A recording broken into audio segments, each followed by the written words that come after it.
Programa que se origina acá en los estudios B de la inconfundible onda musical y que transmite a través de los 1150 AM de esta radioemisora por su plataforma digital, Noticias 1150, y a través de su sistema de internet ondamusical.com.do y también de mi cuenta de Facebook.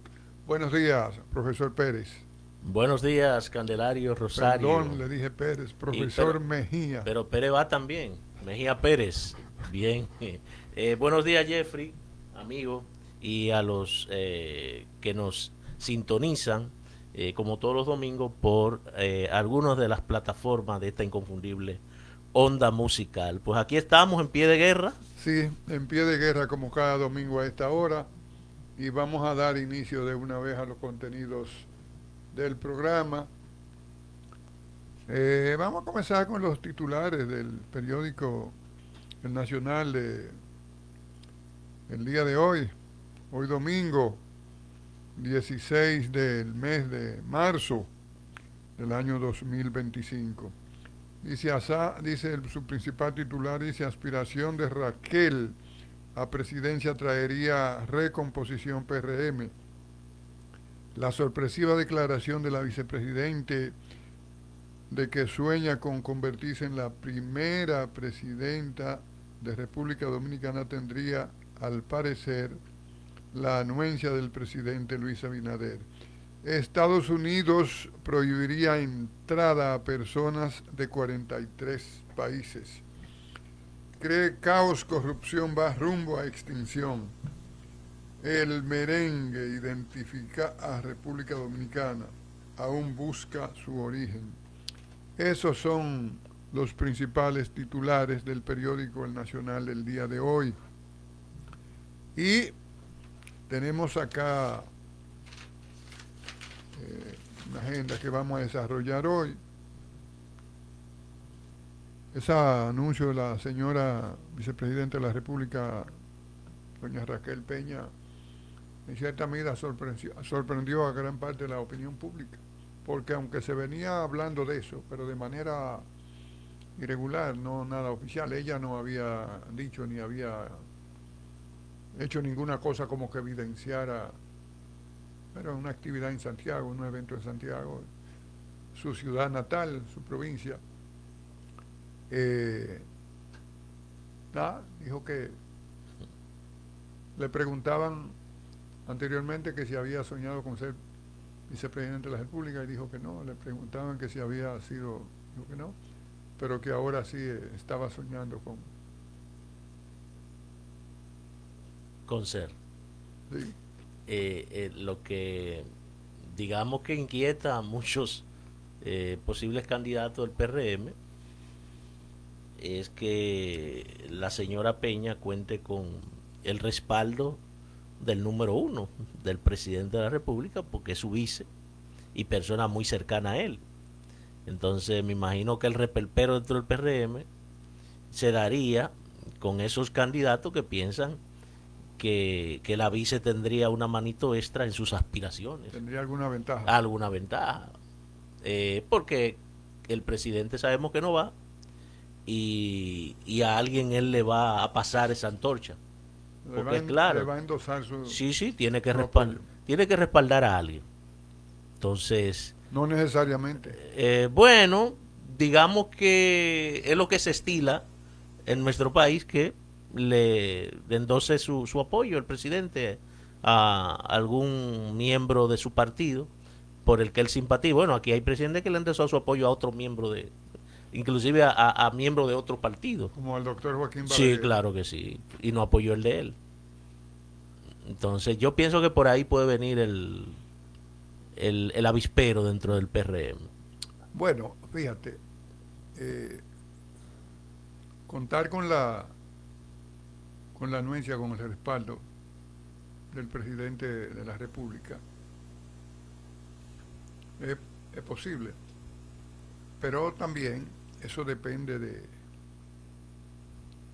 la simpatía que cada uno haya ganado, de la ascendencia que cada uno haya podido desarrollar dentro de las bases del partido.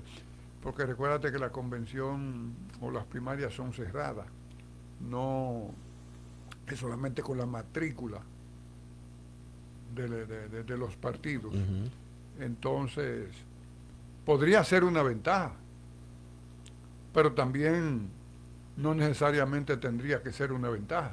No, claro. Porque, fíjate que muchas veces hasta el propio figura del partido encuentra uno ahí que surge, va creciendo, va haciendo su propia base y termina siendo más popular. Sí, claro. O sea que yo lo que creo es que cada uno lo que debe hacer su trabajo. Sí, estamos hablando aquí, por ejemplo, del área de la especulación, porque Sí. uno no conoce ningún detalle. No, y estamos en eso es muy temprano. Claro Todavía. que sí. Todavía falta todo. Mm, Fíjate, mi padre, que era medio sabio, decía que era mejor caer gracioso que ser gracioso. Que era mejor caer en gracia que de ser ser gracioso. gracioso. Porque, por ejemplo, fíjate el caso del Partido Revolucionario Dominicano. Bosch fue la figura de ese partido Su fundación. desde su fundación. Fíjate que hubo una disputa ahí entre él y Juan Isidro Jiménez Grullón. Bosch logró ganando esa batalla política. Y cuando vinieron aquí a la República Dominicana, luego del ajusticiamiento, él siguió siendo la figura. El señor José Francisco Peña Gómez, creo que fue de los primeros que él mismo fue a la oficina donde se habían habilitado y se apuntó. Recuerdo la frase de Miolán contando eso, que fue y se presentó como José Francisco Peña Gómez, escritor, poeta, locutor, orador y cuantas cosas. Entonces llegó un momento que hizo una popularidad tal que Sí. desplazó a Juan Emilio Bosch Gaviño. Entonces, cada aspirante, cada dirigente que tenga aspiraciones presidenciales, que haga su trabajo y que busque la manera de caerle bien a la gente Sí. a través de un discurso, de buena propuesta. Sí, claro que sí. Participar en los debates con altura, presentando siempre posiciones acorde con lo que son las expectativas de la sociedad. Los intereses nacionales, Sí. independientemente de su sexo, porque yo soy de lo que piensa que hay que comprar las ideas sin esos estigmas de el dicho que se ha vuelto ya como costumbre y la gente lo repite de manera irreflexiva, que no estamos preparados para que una mujer no gobierne. ¿Pero y qué es eso? Bueno, pero no vaya a decirle eso a la señora Gloria Reyes Gómez. Pero por Dios, o sea, Ella, no, estamos preparados para que nos gobierne un buen dominicano, una buena dominicana. Entonces, si hay alguien que tiene propuestas, como tú mencionas, que vayan en beneficio del país y tiene un discurso que la población compra, bienvenido sea. Ahora, ella de por sí tiene todo el derecho de aspirar, como lo tiene Carolina, como lo tiene Guido, como lo tiene Alburquerque, como lo tiene Paliza, como lo tiene, ¿quién más aspira ahí? Yayo Lobatón, el de INAPA, Wellington, creo que también Suberví, hay muchos aspirantes ahí, el de turismo. Bueno, y el David Collado y Morales. entonces ella tiene todo el derecho de participar en esa contienda interna y si se lleva los laureles, pues sería una candidata excelente, porque no, ya es vice, tiene la experiencia. Tiene experiencia y viene también desarrollando una actividad dirigencial desde su pueblo natal. Ella es miembro ahí. Antes de asumir la candidatura vicepresidencial era miembro presidía creo que el Consejo de Zona Franca de Santiago. Sí, una mujer también ligada al área universitaria, a Pucamaima. De la dirección de la Ucamaima y además era parte de unos consejos, unas cosas ahí de desarrollo de Santiago. Instituciones no oficiales, pero sí donde se trabaja, donde hay que cumplir, trabajar una labor. El presidente de la República también le ha asignado roles ahí que se ha dicho que lo ha cumplido muy bien. Sí, de hecho, hablan de que dirige todas las comisiones o que en todas las comisiones está. Porque déjame decirte una cosa, a veces nosotros, particularmente, por ejemplo, yo me acostumbré mucho a los dirigentes políticos de discursos bien estructurados, que reflejan bien tus conocimientos del Estado, el papel del Estado, la función de en fin. Pero a veces el mejor profesor no es el mejor ingeniero. No.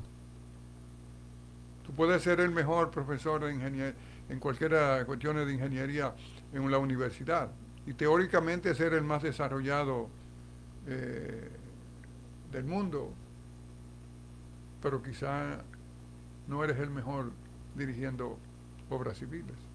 Ujú. Entonces, eh, ser presidente de la República y hacer una buena gestión no necesariamente tiene que ser el que diga los discursos más elegantes que Balaguer. Correcto. Solamente falta tener una visión de lo que es su responsabilidad, buenos asesores que le informen las debilidades del país y entonces hacer un programa y trabajar para... Y entonces se van a ver los resultados. Sí, correcto. Porque como dice el pueblo, hablar bonito no garantiza. No, nada.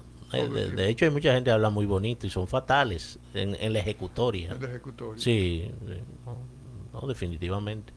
Pero es un buen ejercicio también, porque yo siempre he creído que mientras más personas se interesen por la participación de la política eh, y que tengan, digamos, experiencia que han acumulado a través del ejercicio de algún puesto en el Estado y propuestas que realmente procuren nuestro desarrollo, pues es mejor para la democracia porque la fortalece.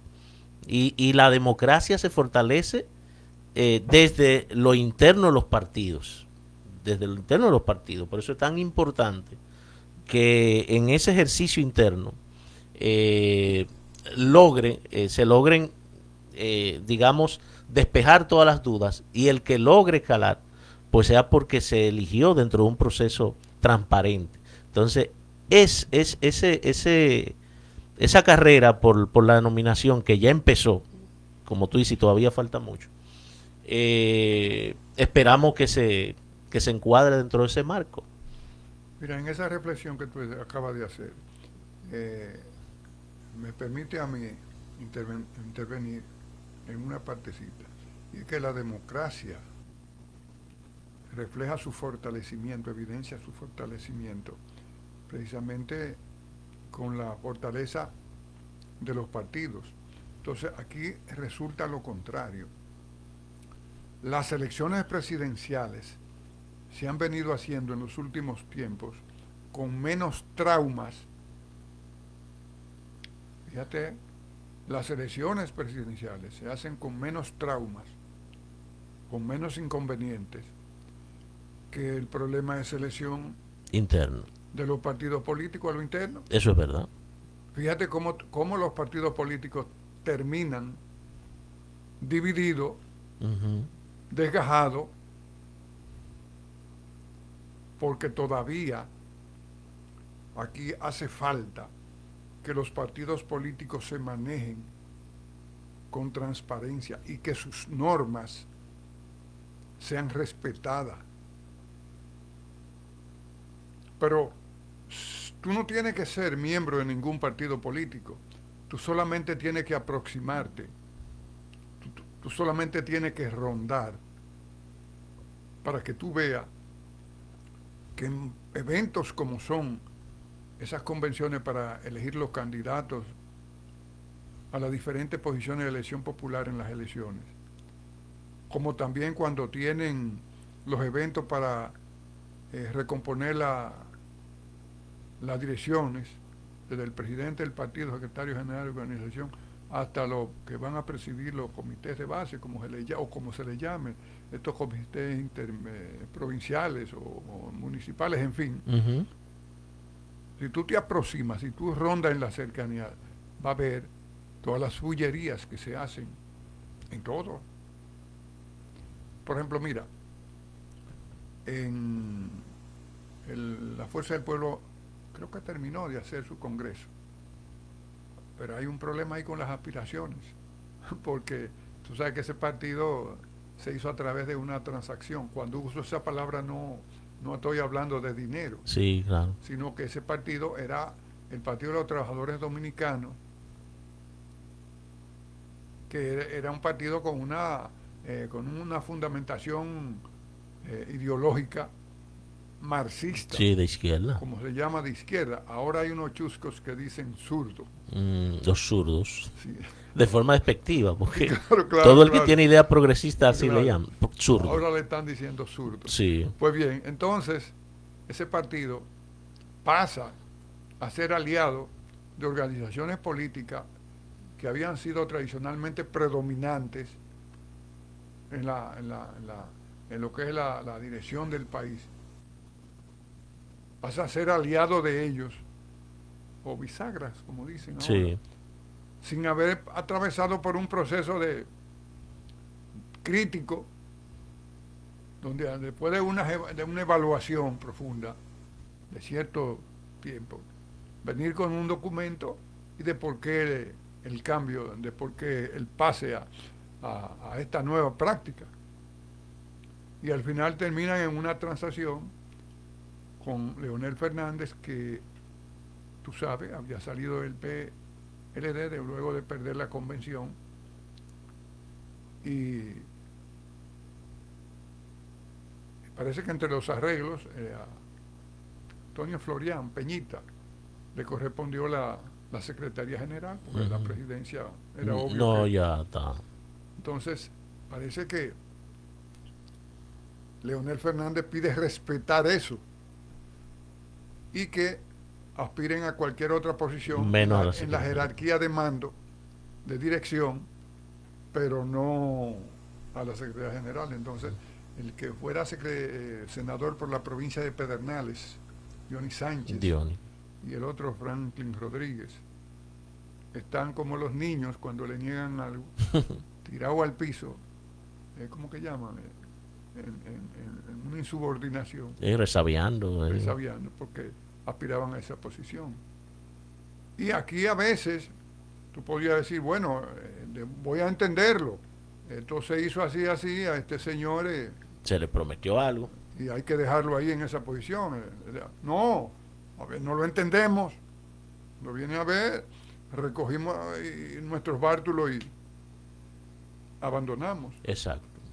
Porque estamos en desacuerdo.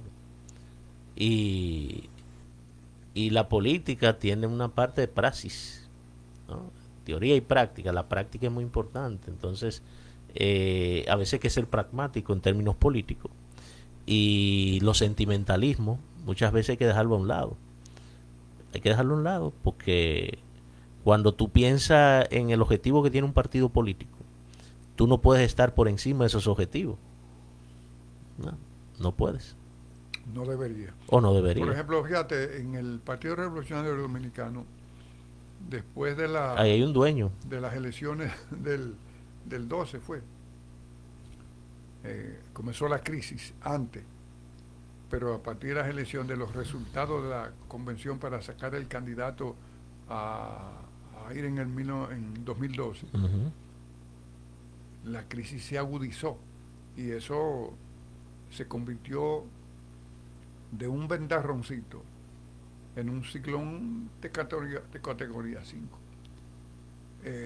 Se hicieron todos los esfuerzos para que, pero no hubo manera. El señor Miguel Vargas Maldonado se atrincheró, no oyó nada y entendió que no debía sacrificarse. Pues mira cómo está. El cisma. Pero hay otro que va en todo lo que se está evidenciando es que va hacia allá también, que tienen varios aspirantes a la presidencia de la República, que es el PLD. Sí. Entonces, por eso fue que te dije, y a los amigos televidentes, que las elecciones generales, presidenciales y demás posiciones se están haciendo con un mínimo de traumas, que esas no se dan en los partidos políticos. Entonces los partidos políticos tienen que madurar. Sí, ese ejercicio tiene que empezar por ahí. Exactamente. Hay una frase que se usó mucho, se está usando menos ya, hace unos años, una famosa reingeniería. Tienen que hacerse una reingeniería. Los partidos políticos tienen que entrar en un proceso de reingeniería, como dicen, el liderazgo. Reflexión, catarsis. ¿Sí? Hay que reinventarse. Sobre todo en una era que las cosas evolucionan tan rápido y la política no escapa a eso. Inclusive mucho más exposición que nunca antes. Pero es un fenómeno también que en la República Dominicana, creo que de los países de América Latina, debe estar entre los tres más estables políticamente. Eso es verdad. Porque mira en Argentina, mira en Bolivia, ahí está Evo Morales que pasó creo que 14 años gobernando consecutivamente, pero no se resiste al retiro. No. Y tiene unos inconvenientes ahí, presentando inconvenientes a Bolivia en su afán de volver a... En su afán personalista. Sí, mire el caso de Ecuador. Venezuela. Que ni mencionar. Y Nicaragua. Nicaragua. En Guatemala, a Bernardo Arévalo le estaban por hacer coca. Le pusieron una fiscal ahí que hizo todo lo posible para impedir que él se juramentara como presidente de la República. Pero, dado los avances que hemos experimentado en los últimos tiempos, en los últimos años, las fuerzas internas que querían boicotearlo no encontraron respaldo internacional, porque hasta el imperio se manifestó contrario a lo que se buscaba. Sí. Y al liderazgo nacional, que entiendan eso, que primero está la República Dominicana. Es que de esa estabilidad depende todo, todo, la economía. Entonces, en eso tienes razón. Nosotros hemos sido un país estable en términos políticos ya hace unos años y ese clima debe perdurar porque cuando uno mira la región y se ve en ese espejo, uno no quisiera pasar por esos procesos traumáticos. Que un país inestable no No, crece. no, no, no, no, para nada. País inestable no crece. Por eso el mejor ejemplo que nosotros tenemos es la misma República Dominicana, que después de la independencia, pero sobre todo después del proceso de guerra de restauración, en el ambiente que se vivió aquí políticamente, no pudimos crecer. No pudimos crecer. Y definitivamente tuvieron los norteamericanos que entrar en el 16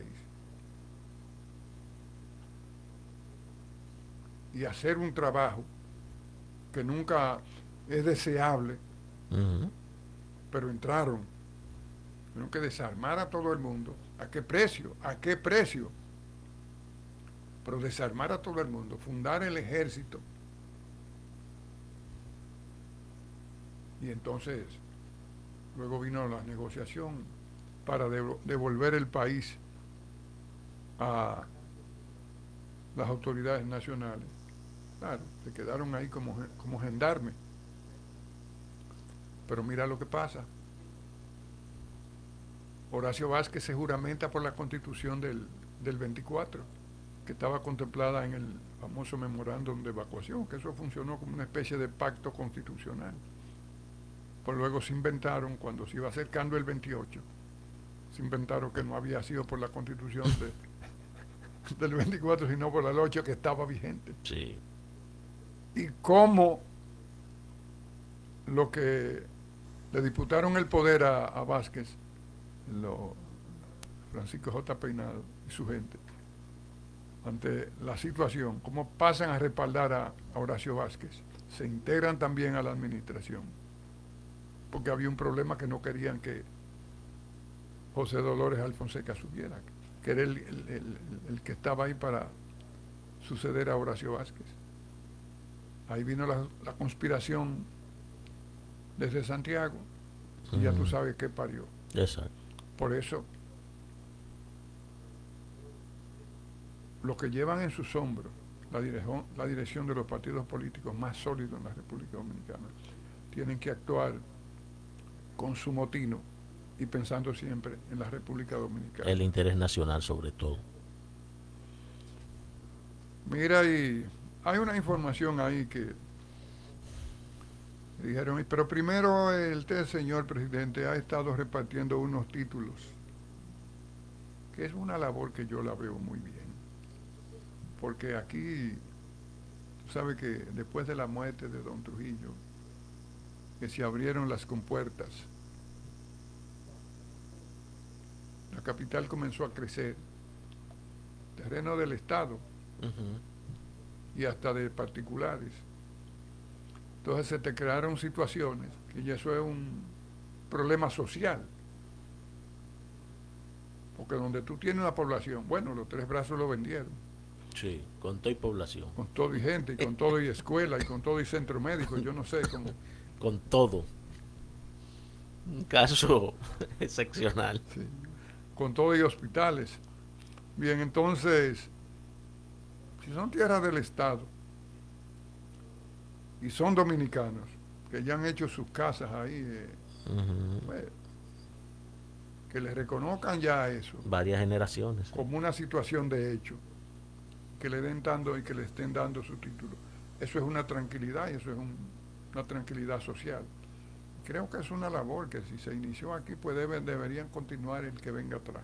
Y eso también es el hecho, de alguna manera, reivindica el derecho que tiene esa persona de estar allí, pero también mejora su condición socioeconómica Psicológica también. y psicológica, porque social también. el título te permite a ti hacer una transacción con esa propiedad que no la podías hacer sin él. No la podías hacer. Además, después que tú tienes tu título de propiedad, el precio de tu propiedad se dispara. Claro que sí. Y además, tú tienes más tranquilidad, tú con una familia, o que ya tú has entrado en el etapa hace unos años de declinación, te sientes más seguro, Claro que más sí. tranquilo. Ya tú no sueñas con que van a venir a un día o que van a venir a vender eso y hay otros Tres Brazos vendidos. ¿Entiendes? Eso yo lo veo bien. Hay otra información que también tiene un carácter en cierta medida social también. Que vi ahí una información que dice que el Hospital Salvador Becotier, el antiguo hospital de los asegurados, que está allá en el ensanche de la Fe, ahí cerca de la Plaza de la Salud, que era el hipódromo, y cerca del Estadio Quiqueya, que podían, esa información es que hay unos planes para hacerlo, una nueva edificación. Ese hospital es de los años 40. Ese hospital tiene como 80 años, quizá algo más de 80. Se han hecho algunas pequeñas ampliaciones, pero es una estructura como del año 1944, 5, 6 por ahí. Entonces, que haya un plan para hacer una edificación más acabada, o sea, con servicio más amplio, un mejor equipamiento, eso está muy bien. Y hay otros 2 hospitales, pero estos son especializados, que el problema de esos hospitales es diferente, que es la maternidad que está ahí en el centro de Gascue. Ese hospital de maternidad, de alumbramiento, de parto, ya no tiene razón de estar ahí. ¿Quiénes son los que van ahí?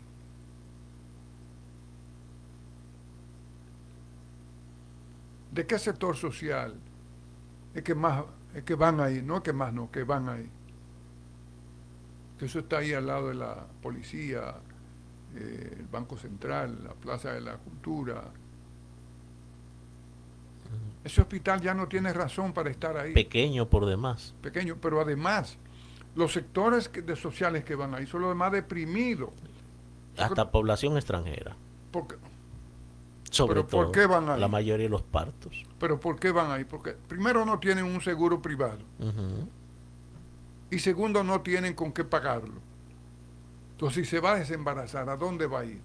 Va a ir a Sedimat, a un Plaza de la Salud. Que Sedimat creo que no tiene parte para eso. Espacio para el alumbramiento, creo que no sé. No. Pero van a ir a un centro médico privado. No. Si no tienen medio peso, esas parturientas extranjeras van a ir. Entonces las normas internacionales, los acuerdos internacionales dicen que hay que atenderlo. Y deben hacerlo. Y deben hacerlo. El otro es el pediátrico, el Robert Rick Cabral. El Robert Rick Cabral. Ese hospital tampoco tiene ya razones para estar ahí, porque ahí también van mujeres, la población de las áreas más deprimidas. Ambos deben ser sacados de ahí y llevados a las áreas sociales, que es donde está la población que demanda los servicios de esos centros. Sí. No hacen nada ya ahí. No, porque que esa población que vive allí es una población asegurada, seguros privados. Pero el mismo pueblo dominicano, los sectores más tienen, todo el que trabaja está asegurado. El seguro privado, tú sabes cómo se ha ido popularizando hasta que hasta en un pequeño negocio, una farmacia, tú tienes un seguro. Entonces, cuando la mujer se va a desembarazar, no va ya a un hospital público. No. Va a un centro médico privado. Así es, la clase trabajadora. Eso se ha generalizado. Entonces, esos hospitales como el pediátrico y el de maternidad lo usan. Entonces ya no tiene sentido que estén ahí. No. O ponerlos más cerca porque hay una población dominicana que se traslada muy lejos. Precisamente cuando hablo de que ya no tiene sentido que estén ahí, porque es que en las áreas sociales que circundan esos centros médicos no demandan de los servicios, no van a buscar servicios ahí. Exacto. Ni de emergencia. Así mismo.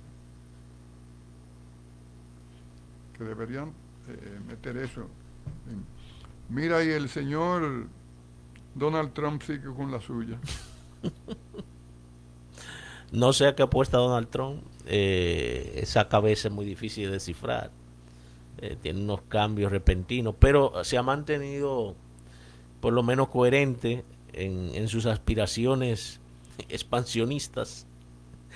Yo soy de lo que pienso que Trump se lleva bien con Putin y con otros regímenes autoritarios por las mismas razones, que piensan que pueden hacer y deshacer sin tener en cuenta las normas del derecho internacional.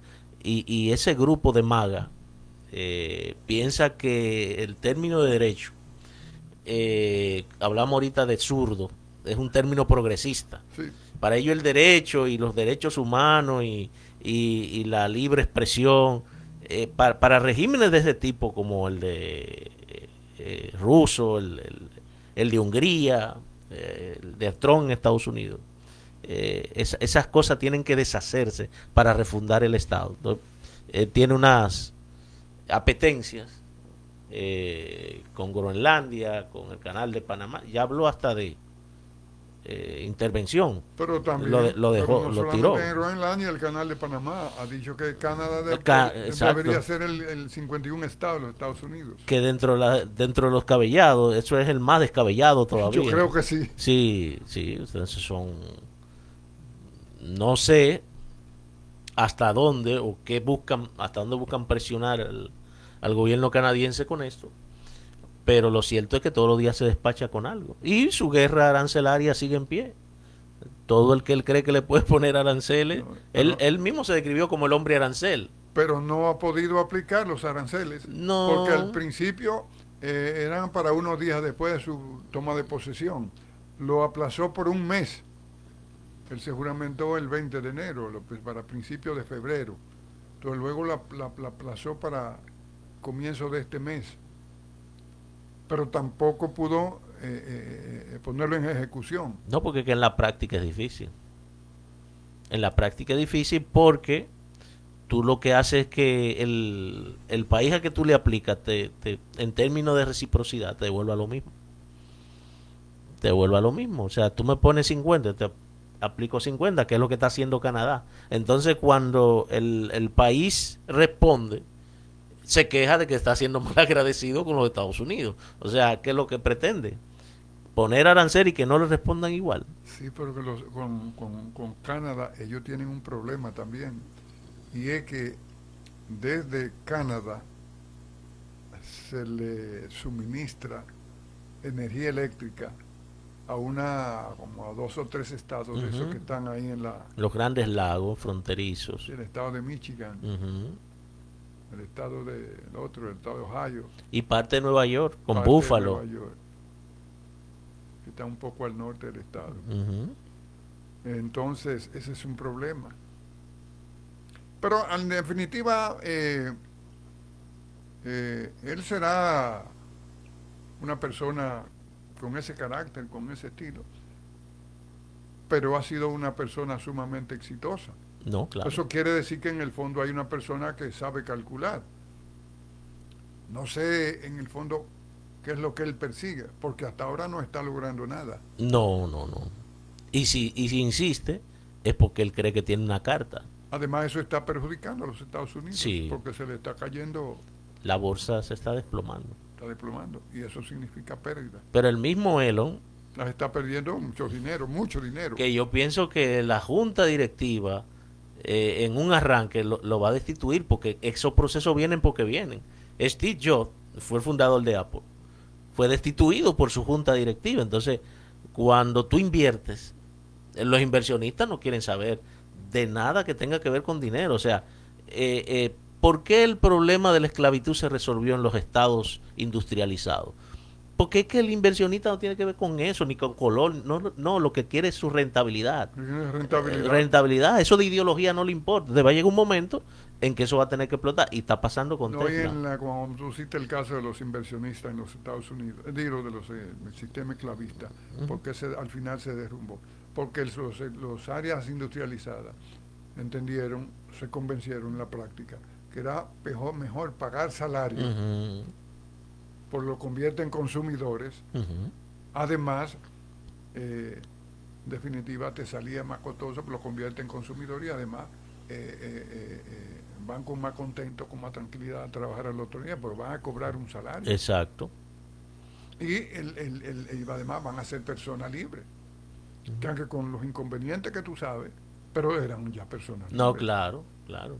Entonces, no sé por qué se arriesga tanto, porque también Elon ha sido exitoso, eso es innegable. Sí, claro. Muy exitoso, pues. De hecho es una persona, o el más rico del mundo, o está entre los 3 más ricos del mundo, pero este harakiri que se está haciendo, para mí es inexplicable, porque él el otro día tuiteó, no sé, ahora X, no sé cuál sería el término. X.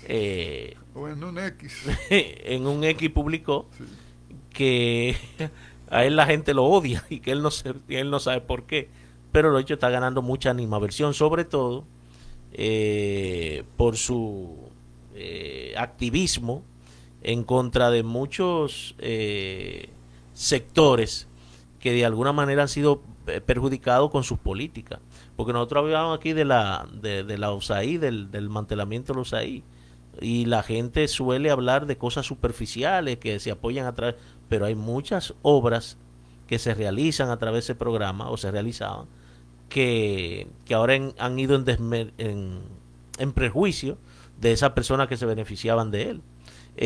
También está el asunto de las posiciones políticas del señor Morse, que desagradan a un gran sector de los Estados Unidos. Entonces, su texto, de alguna manera, digamos que expresa ciertas frustraciones, pero no es gratuito. el que se mete en política sabe que lo empresarial y lo político muchas veces no.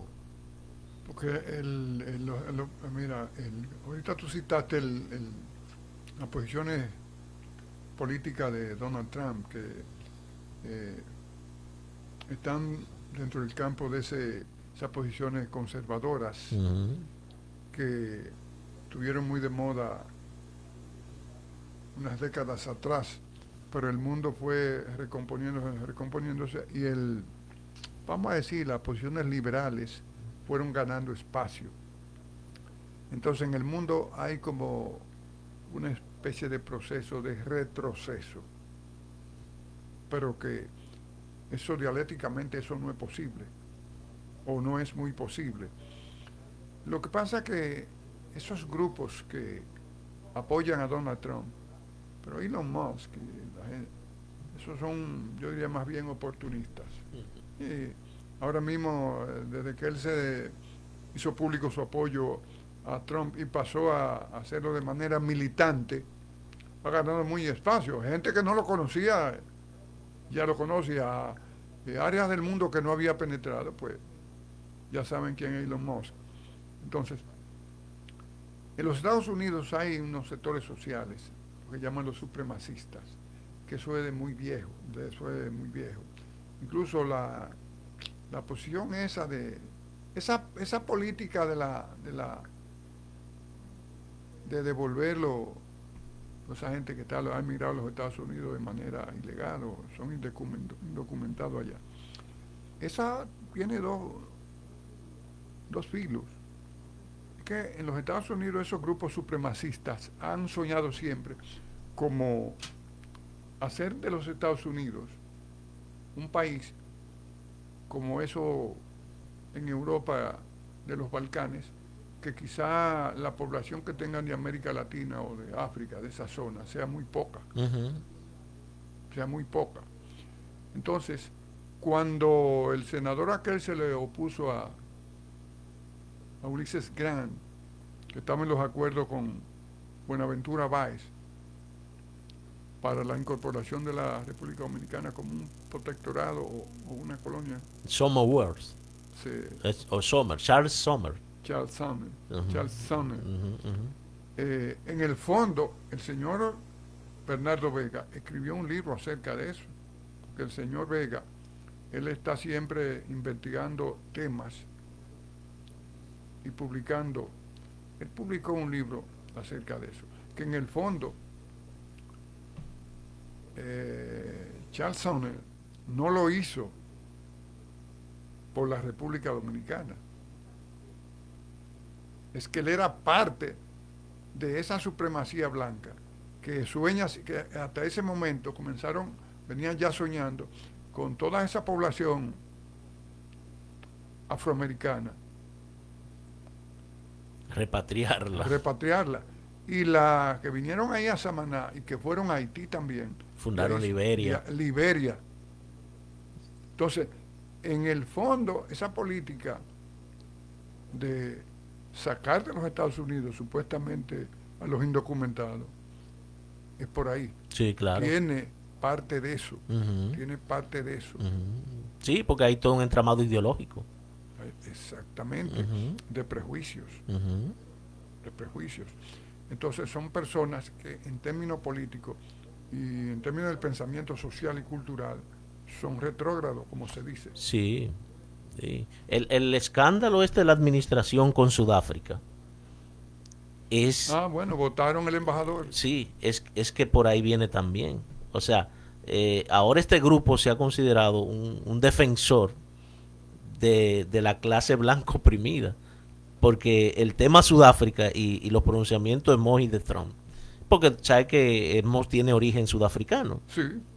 Entonces viene por ahí, porque le están quitando cierto privilegio a personas que lo obtuvieron, sabemos cómo, a través del imperialismo británico, y cómo millones de sudafricanos fueron desplazados para servir a una minoría. El apartheid, Mandela, todo lo que había.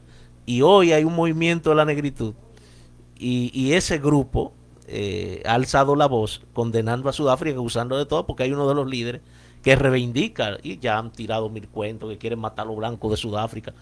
Pero cuando nosotros vamos a los cálculos, resulta que el 80% de la tierra sudafricana está en manos de ese grupito. Pues claro, porque ellos ejercieron el poder por tanto tiempo, y al ejercer el poder por tanto tiempo, donde todos los derechos se lo atribuían ellos, los que podían crecer materialmente, socialmente, culturalmente, eran ellos. Recuérdate el famoso apartheid. Entonces, para tú cambiar esa situación, bueno, no tengo que decir nada porque tú eres historiador, cambiar eso no se logra de un día para otro. No. En Rhodesia pasaba lo mismo, que hasta el nombre le cambiaron. Digo, yo dije Rhodesia, hoy Zimbabue. Cambiaron el nombre, que luego que Robert Mugabe llega al poder, le retornan el nombre de Zimbabue, y a la capital le quitan el nombre de Salisbury y le retornan el nombre de Harare, que eran los nombres aborígenes, los nombres originales. Entonces,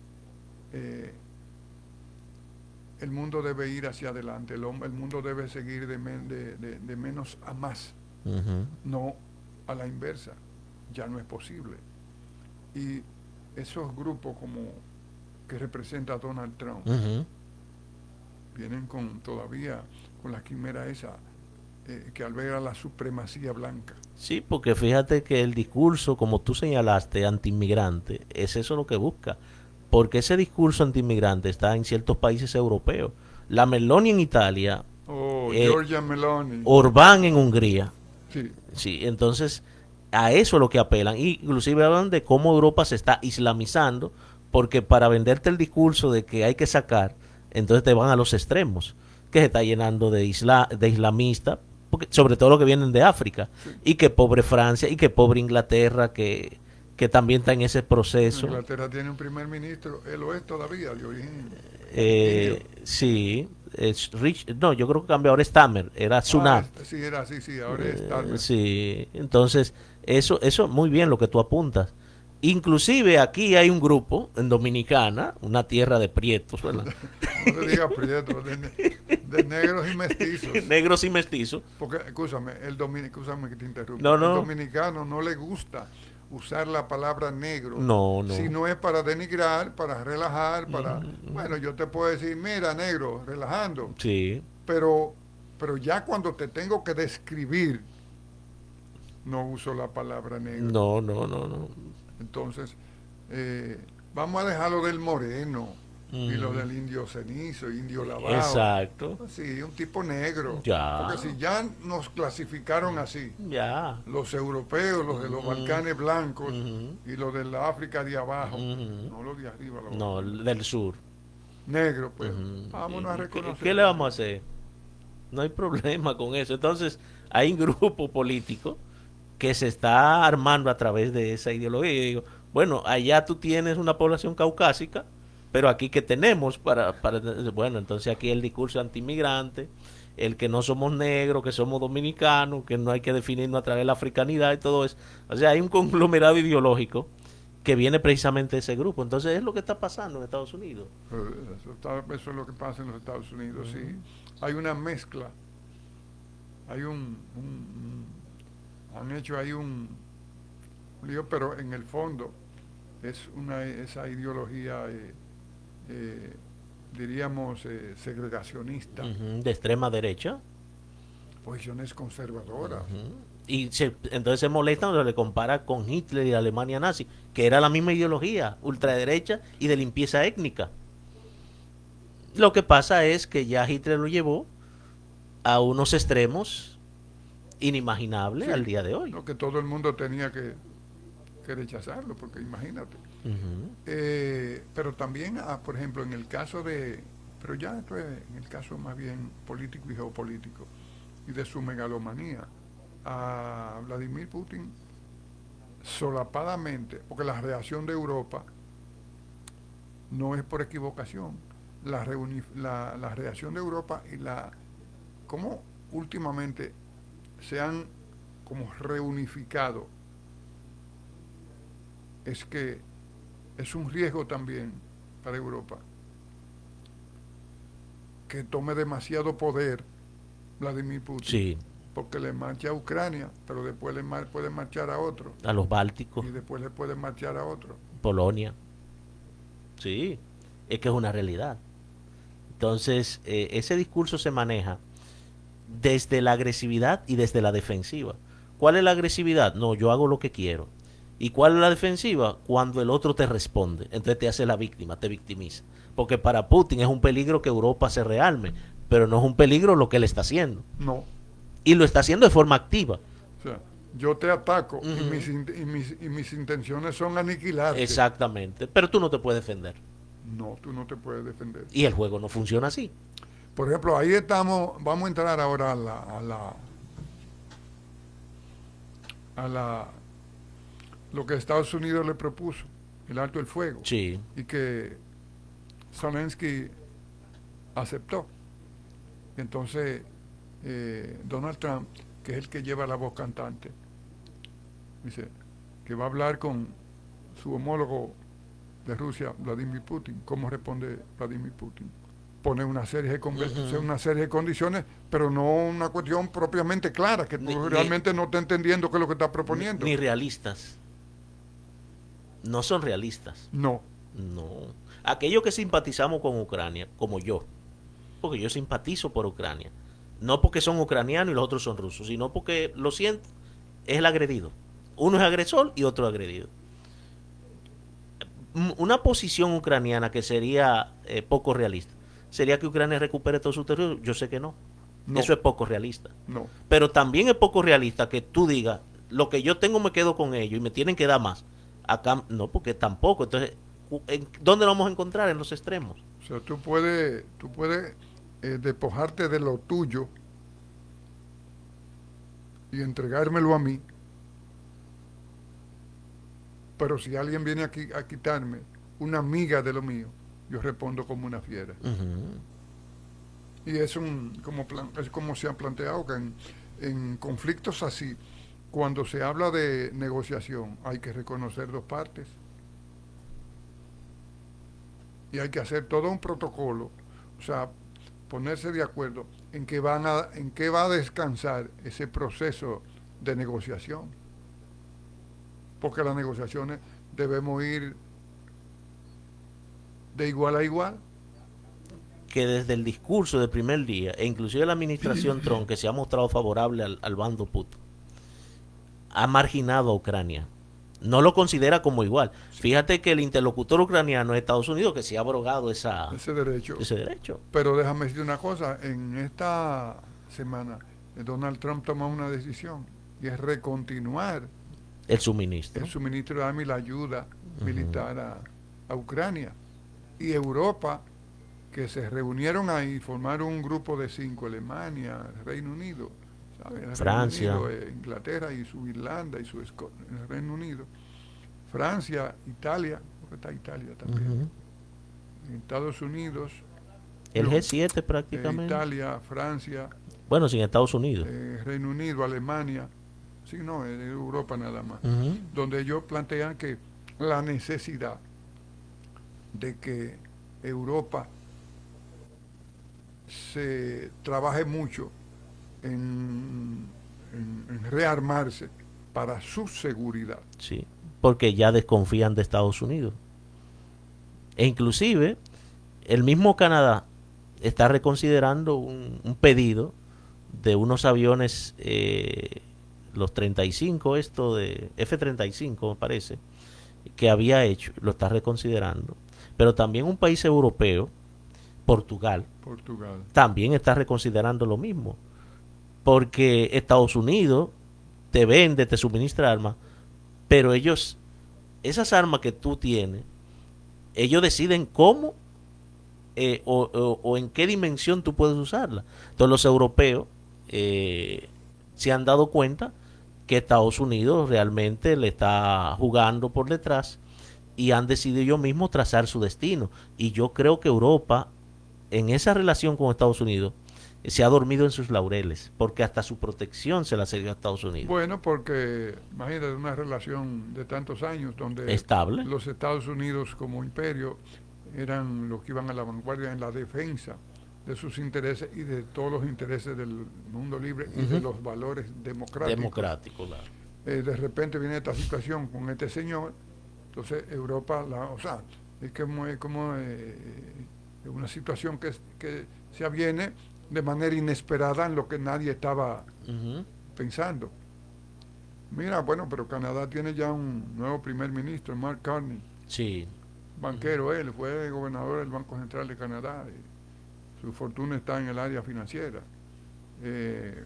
Porque Justin Trudeau, hijo de Pierre Elliott Trudeau, cuando Pierre Elliott Trudeau fue primer ministro canadiense, que lo hizo por un periodo de cerca de 15 años por ahí, que era de la Internacional Socialista, muy amigo de Peña Gómez, de ese mismo círculo mundial.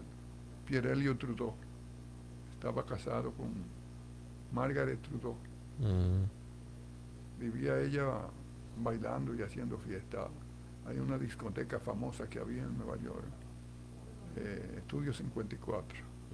¿No serán de origen francés? Claro, pues Trudeau es área de Quebec, por ahí. Sí, de Quebec, del área de Montreal, de Quebec, esa zona por ahí. Esto no, Mark Carney, este tiene un apellido sajón. Sí, sajón. Mira, a propósito, vamos a dejar... ¿y el Código Penal? ¿En qué está? ¿Tú estás con las 3 causales, con las 6 causales o con ninguna? No, yo siempre he sido pro 3 causales. Yo pienso que la mujer tiene derecho a decidir en esas áreas. En esa, digamos, excepciones a la regla que establecen las 3 causales. Y pienso que es justo. Yo soy terrenal. Tú sabes, en la posición mía, no soy de esas posiciones religiosas que encajan más bien en la Edad Media. La Edad Media y hasta más en la Edad Media baja, que veo que están sustentando mucha gente acá. Creo que en el mundo entero solamente quedan como 5 países. Sí, más o menos. Yo soy terrenal, eso es un problema que hay que resolverlo a nivel de Estado, de una ley. Claro, que esa ley debe conllevar un protocolo claro. Bien claro. Si una mujer, una joven es violada, que sea ella la que decida. Exacto. Si la criatura, por todos los exámenes de los avances científicos permiten, tiene malformación, cosa que esa familia, previa información de los médicos, que sean los que decidan. ¿Tú me entiendes? Los incestos también, que sean los que decidan. Eso se ha resuelto en el mundo entero, solamente hay como 3 países. Eso es terrenal, eso no es... eso es... ok, la vida comienza, como que sé yo qué, eso está muy idealista, vamos a ser prácticos, total. Exacto. Ahí los irrealistas, a pesar de que el bochinche, perdónenme la palabra, que no cabe en una situación como esa, lo inició el grupo Hamas, pero después los israelitas entraron y van cerca de 50,000 sí. entre recién nacidos, entre gente jóvenes, lleno de vigor, de energía, como también ancianos. Así mismo es. Cerca de 50,000. Y súmale los desplazados. Hogares destruidos. Entonces, por un lado, apoyando herejías, como se decía antes, crímenes, como dicen, de lesa humanidad. Por el otro lado, con unas posiciones religiosas y muy purgas. Fuera de tiempo. Ay, por Dios.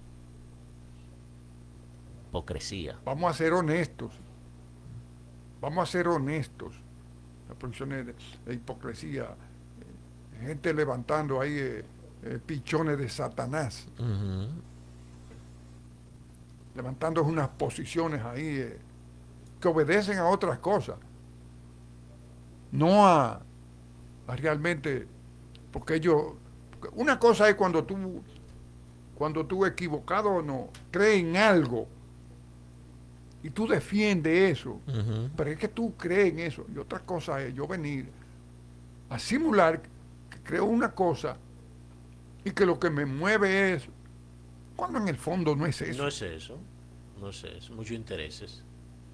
Pero fíjate que yo cuando hablo con personas sobre el tema, yo digo, pero tú, por ejemplo, a una mujer que le dé la libertad de elegir, tú le estás dando alternativa, pero que tu posición anti cierra cualquier alternativa. O sea, no es justo, porque si aprobarse las tres causales conllevaría que la que decida tenerlo, lo puede tener. Sí, sí, Lo puede tener, nadie la va a desembarazar a la fuerza. no. Es una posición, tú puedes concientizarla como iglesia, puedes hablar, mira, vamos así, después lo damos en adopción, lo que tú quieras. Pero ella tiene esa libertad. Ahora, a quien tú le quitas todo derecho y toda libertad, es a la que tú le prohíbes que bajo ningún caso. ¿Y tú crees que los principales cuadros de la Iglesia Católica, no, vamos a englobar, de la Iglesia cristiana, Sí. porque aquí la predominante iglesia es la cristiana? Llámense en testigos de Jehová, adventistas del séptimo u octavo día, llámense pentecostales, llámense católicos, llámense evangélicos, todos son cristianos. Sí, claro. ¿Y tú crees que los cuadros más destacados, más relevantes de ellos, no saben que aquí al año cuántos abortos usando mecanismos artesanales se hacen? Clandestino, sí. Y no tan clandestinos? Pues es parte de nuestra cultura. Aquí hay mujeres que antes de los 25 años se han hecho 3 abortos. Sí.